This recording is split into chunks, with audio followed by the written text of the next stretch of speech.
BRS పార్టీలో పోరు పెద్దగానే కొనసాగుతున్నట్టుగా కనిపిస్తూ ఉంది.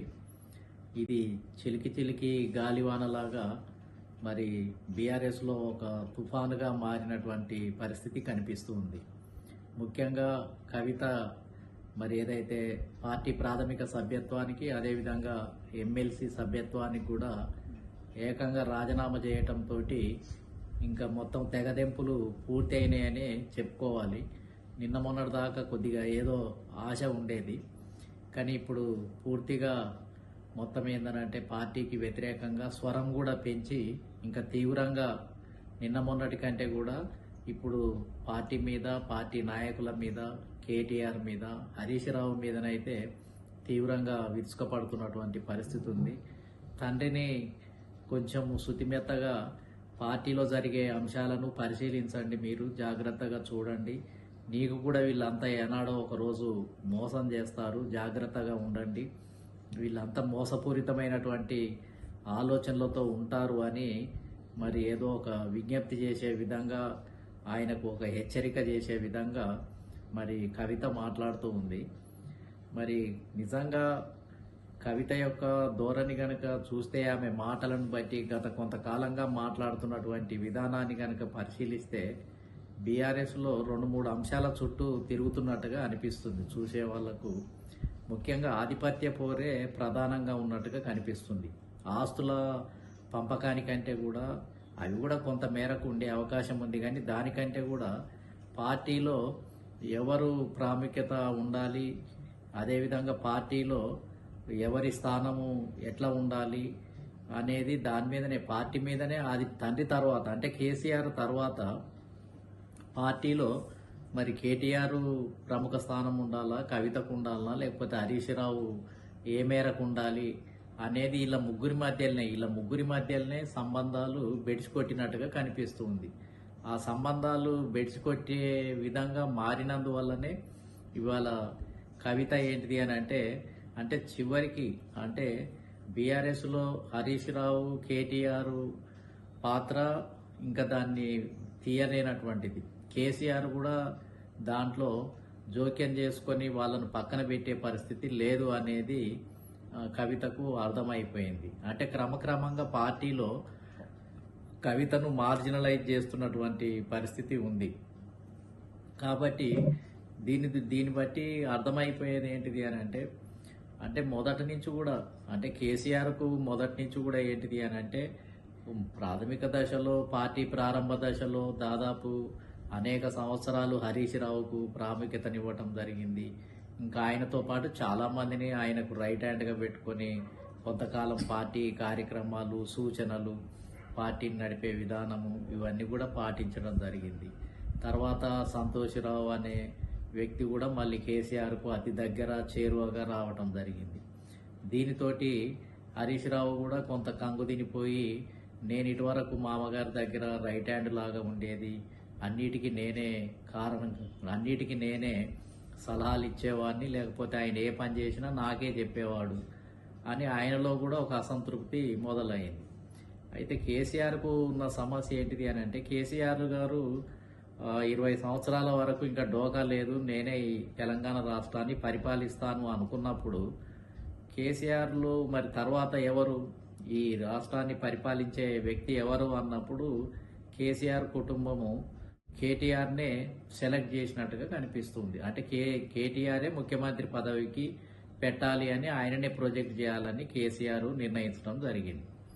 ఆ విధంగా నిర్ణయించి కేటీఆర్ను ప్రముఖ స్థానంలో పార్టీలో ప్రతిదీ కూడా ఆయనకే బాధ్యత అప్పచెపుతూ పార్టీని నడిపించేదంతా కూడా మీటింగులన్నీ కూడా కేటీఆర్కే అప్పగించడం వల్ల కేటీఆర్ పాత్ర గణనీయంగా పెరిగిపోయింది. ఇక నెక్స్ట్ సీఎం కేసీఆర్ తర్వాత కేటీఆర్ఏ అనేది తెలిసిపోయింది. హరీష్ రావు గారికి కూడా అర్థమైపోయి కొంత మౌనంగా ఉండిపోయి సరే అని ఇంకా ఆయన ఒక నిర్ణయానికి రావటం జరిగింది. ఇక తర్వాత కేసీఆర్ తర్వాత కేటీఆర్ అనేది కూడా హరీష్ రావు ఎప్పుడో నిర్ణయానికి వచ్చి ఇది నాకు వచ్చే పరిస్థితి లేదు, కేసీఆరే నిర్ణయం చేసుకున్నాడు కాబట్టి ఇంకా నేను దాన్ని వ్యతిరేకించినా అది ఆగేది లేదు, అనవసరంగా నేను ఉన్న పదవులు పోగొట్టుకొని ఇంకా దూరం అయిపోయి బలహీనంగా పోవడం కిందకని గుమ్మనంగా పార్టీలో కొంచెము మొత్తం ఏంటంటే యథాస్థానాన్ని మెయింటైన్ చేస్తున్నటువంటి పరిస్థితి హరీష్ రావు గారు కొనసాగుతున్నారు.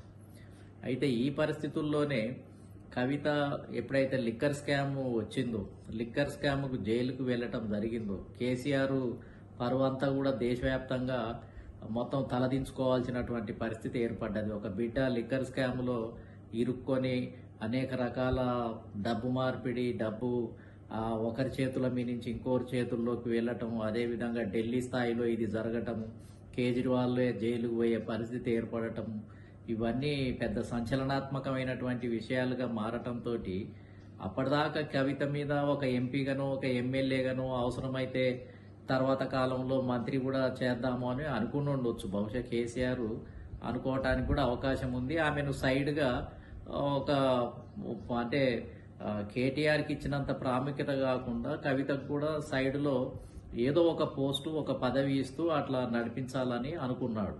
కానీ ఎప్పుడైతే లిక్కర్ స్కామ్ జరిగి దేశమంతా సంచలనంగా మారి మొత్తం పార్టీ పరువు, అదేవిధంగా కేసీఆర్ పరువు, కుటుంబం పరువు మొత్తం పోయిన తర్వాత ఇంకా కేసీఆర్లో ఒక మార్పు వచ్చినట్టుగా కనిపించింది. ఈమె అనవసరంగా పోయి కొన్నిట్లలో ఇరుక్కొని నన్ను ఇబ్బంది పెట్టి పార్టీకి నష్టం కలిగించింది అనేది బహుశా కేసీఆర్లో ఒక ఆలోచన వచ్చింది. వచ్చిన తర్వాత ఏంటిది అని అంటే ఈమెను ఇంకా పక్కకు తప్పించాలనా, లేకపోతే ఏదో ఒకటో రెండో ఒక పదవులు సైడ్ ట్రాక్ అంటే ఒక పక్కన నడిపించుకొని అట్లా మెయింటైన్ చేయాలని అనుకున్నాడు. కానీ ఈమె జైలుకు పోయొచ్చిన తర్వాత ఈమెకు పార్టీలో సరైన ప్రాముఖ్యత లభించడం లేదని, కేటీఆరే అన్ని నిర్ణయిస్తున్నాడని, ఏ మీటింగ్లోకి పిలవటం లేదని, హరీష్ రావు కూడా దీనికి నాకు సహకారం చేస్తలేడని, ఇంకా కేటీఆర్ను తిట్టలేక కేసీఆర్ను తిట్టలేక ఇప్పుడు హరీష్ రావును సంతోష్ రావును ఎక్కువ తిడుతుంది. కారణం ఏంటిది అని అంటే కేసీఆర్ కూడా బతికే ఉన్నాడు. కేసీఆర్ కూడా ఇంకా ఏ తప్పు జరిగినా కేసీఆర్ తోటి మాట్లాడుకునే హక్కు, స్వేచ్ఛ కవితకు ఉంది. కానీ కేసీఆర్కు చెప్పినా ఆయన పట్టించుకోలేని పరిస్థితి ఉంది. కేసీఆర్ కవిత మాట వినటం లేడు. కానీ కవిత మాట వినకపోతే కేసీఆర్ను తిట్టలేదు. ఎందుకనంటే పార్టీ స్థాపకుడే ఆయన, కన్న తండ్రి కాబట్టి ఆయన తప్పులను ఈమె దాచిపెట్టుకొని ఎంతసేపు ఏంటిది అని అంటే ఆయన కేసీఆర్ మీద ఉన్నటువంటి ఏదైతే ఇబ్బందికరమైన పరిస్థితి ఉందో దాన్ని హరీష్ రావుకు అదేవిధంగా కేటీఆర్ మీద పడి తిడుతున్నట్టుగా అనిపిస్తూ ఉంది. కాబట్టి ఒక రకంగా చెప్పాలి అని అంటే అర్థమైన సీన్ ఏంటిది అని అంటే కేసీఆర్ కూడా ఇక కవిత పార్టీలో ఉంటే ఎప్పటికీ ఒక అందులో చెప్పులో రాయిలాగానే ఎప్పుడో ఒక ఇబ్బందికరమైన సమస్యగానే మారుతుంది. ఇంకా ఈమె ఏమనుకున్నా పర్లేదు ఇక అని ఆమె వెళ్ళిపోయినా ఉన్నా ఇంకా లాభం లేదు అనే నిర్ణయానికి బహుశా కేసీఆర్ కూడా వచ్చి ఉంటాడు. ఫలితంగానే ఇంకా ఆమెను ఈ లిక్కరు కుంభకోణం జరిగిన తర్వాత ఇంకా ఆమె ఎడల దూరం పెట్టడము, ఆమెను అసలు చాలా పార్టీ కార్యక్రమాల్లో ఇన్వాల్వ్ కాకుండా చేయటంతో ఈమెకు చిర్రెత్తిపోయి అసలు ఇదంతా వీళ్ళే చెప్పి కేసీఆర్ ద్వారా చేపిస్తున్నారు అనే నిర్ణయానికి వచ్చేసి వీళ్ళ మీద కక్ష పెట్టుకొని దానితోటి ఏందనంటే పార్టీలో 3 గ్రూపులు 3 స్థావరాలుగా హరీష్ రావు గారిది ఆయనదేమో లోపల బాధపడుతూ ఆ పార్టీలో ఉండలేక బయటికి వెళ్ళలేక ఆయన పరిస్థితి ఆ విధంగా ఉంది. కేటీఆర్ ఏమో ఇటు హరీష్ రావును ఇటు కవితను ఇద్దరిని కూడా పక్కకు తప్పించి పార్టీలో ఇంకా 100% నాదే స్థానము, నేనే ఈ పార్టీని నడిపిస్తా అని ఇంకా ఆయన మొత్తం పార్టీలో 100% మొత్తం పార్టీ నడిపించే స్థానాన్ని ఆయన తీసుకోవటానికి ఇటు కవిత వచ్చినా అటు హరీష్ రావు వచ్చినా ఇద్దరిని చాకచక్యంగా పక్కకు తప్పిస్తూ ఈయనే పార్టీని మరి